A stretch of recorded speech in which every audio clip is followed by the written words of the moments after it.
Lab TV travels to Washington, D.C., where students from across the United States are gathered to show off some amazing airplane designs.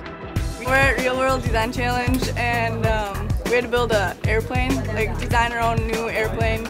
And we tested it and got all these numbers, and we had to present it at state, and now we're at nationals in D.C. Last fall, 500 teams signed up for the state challenge. The winners from each state are here to compete in the national challenge.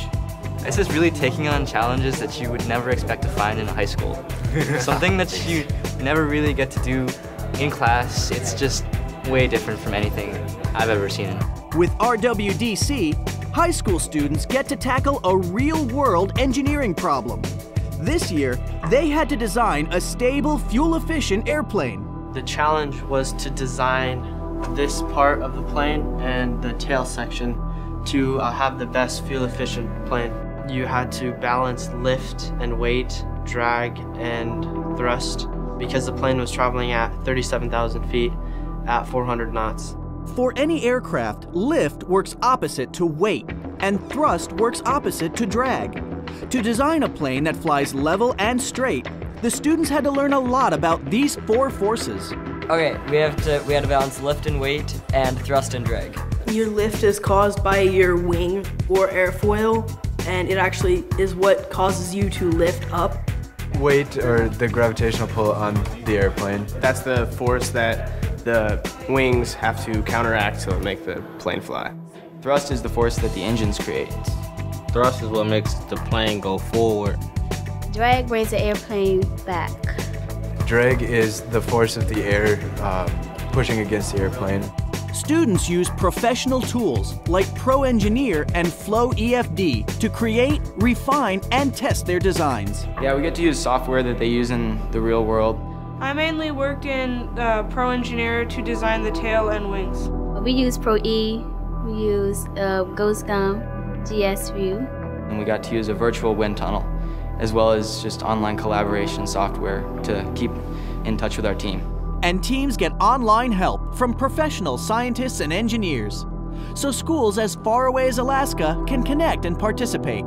The design variables we used were airfoil, span, taper ratio, sweep. Span is the distance tip to tip to each wing. Taper ratio is how small the wing gets to the end of the wing.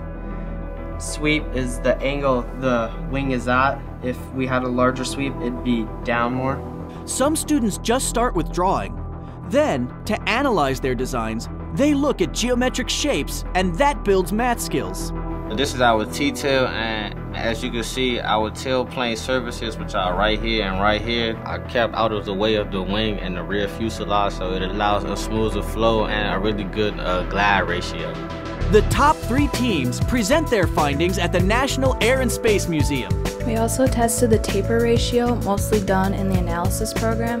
We never got a chance like this. We don't get to really do stuff like this in school. You just follow tutorials, and so this was a lot of fun just to get a challenge, and then you have to design it, and it's your idea.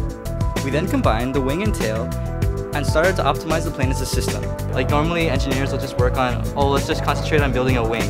No, instead of doing that, we built it as an entire plane and thought, what can we do to the wing to make the tail better? We began to optimize the entire plane to the minimum of the objective function.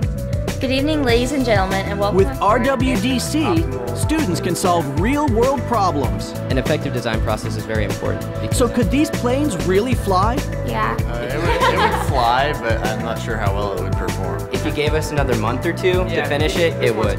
And now, our first place winning team, the team from Kansas.